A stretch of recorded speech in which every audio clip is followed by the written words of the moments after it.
Welcome to Theatre.Reviews with Paul Seven. I'm here at the Park Theatre in Finsbury Park, London to see Conversations After Sex.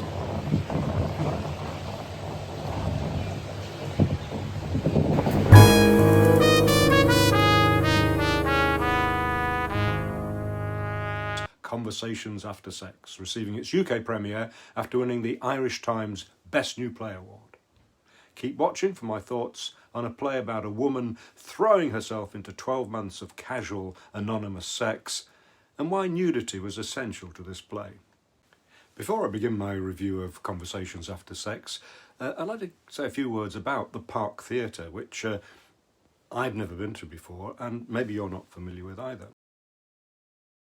It serves the local community, but its two auditoria also serve all of us who love theatre because it supports and presents new writing and important revivals. The two spaces there are Park 200 and the flexible, smaller Park 90. The clue to their capacities is in the names.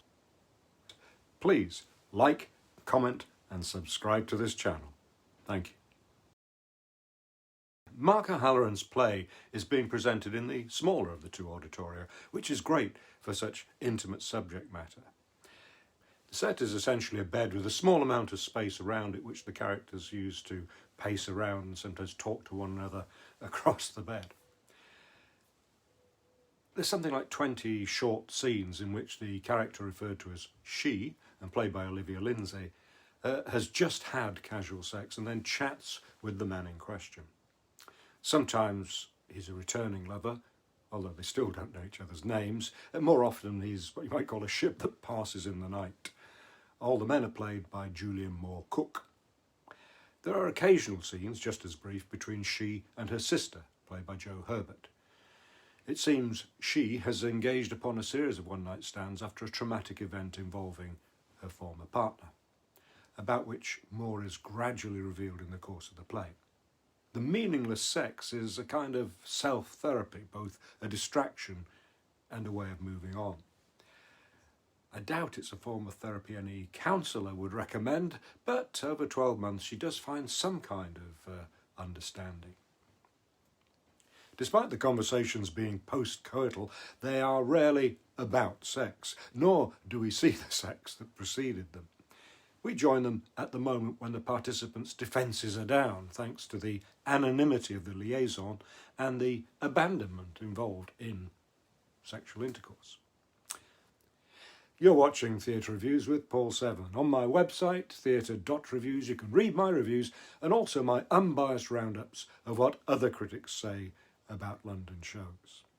I also provide value ratings. Anyway, back to Conversations After Sex, and I do have something to say about the use of nudity. So the men are inclined to be more honest than they might be outside the bedroom when they have an image to project and protect. Julian Cook conveys the multiple male characters with great skill, especially since there are no costume changes, or indeed any costumes at all. He goes from puppyish young man to emotional jilted boyfriend to self-confident cheat. And all the time his face is a valuable tool that he manipulates through boyish smile to cautious questioning to jutting pride.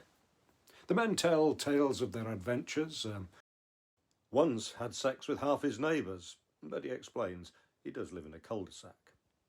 And their betrayals, like the one who gave his girlfriend chlamydia, and they're upset when they're criticised. They rarely show self-awareness in their self-absorbed revelations. She seems glad of the company and amuses herself sometimes with ironic comments. Some of her comments suggest she might be looking for more than escape. She repeatedly refers to certain characteristics like their muscular bodies, as if these representatives of the male sex might offer a key to understanding her former lover. Olivia Lindsay has a great way with an arched eyebrow and a wry smile. Every so often something triggers her to remember the hurt she is feeling, and her own emotions spill out. And again, Ms. Lindsay conveys these bursts of sadness with great feeling. Now, more of the conversations are chats rather than particularly deep, and I can't say whether this is an accurate portrayal of the world of casual sex, but in the confined space of this play, these sad, amusing, and occasionally angry encounters come across as believable. What emerges clearly is that the real theme of the play is loss. The men, stripped of their defences, reveal grief over the death of parents or departure of partners. Even the sister is experiencing loss. But despite their occasional tears, the men don't impress us any more than they do she. And this is partly because they seem peripheral, but also because they are portrayed as so narcissistic. By contrast, the ever-present woman has raw emotions as she navigates her grief, and these do touch her heart. Now, this is an excellent play, tightly directed by Jess Edwards, with splendid performances by the cast. But I have to question the use of nudity in this production. Now, while I know that nudity on stage can be gratuitous, in this case, it's an important element of the story. The author's intention in the script was that both main characters should start off naked. They soon get dressed, at least into their underwear, and remain so for the rest of the play. But I think this starting point is important because it symbolises the vulnerability of the characters in this situation and why they're so honest about their thoughts and feelings. It really sets up the encounters we're going to witness. However, in this production, while Julian Moore-Cook is first seen completely naked, Olivia Lindsay is not. I don't know whose decision that was. And I'm not saying it ruined the production or anything like that, but I do think it was a mistake because the difference in the two characters' first appearance created a misleading dynamic between them, suggesting only the man's defences were down, which is far from true. Nevertheless, it is a fine piece of writing and a strong production, and I would urge you to get to the Park Theatre and treat yourself to this little gem before it closes. I give Conversations After Sex 4 stars.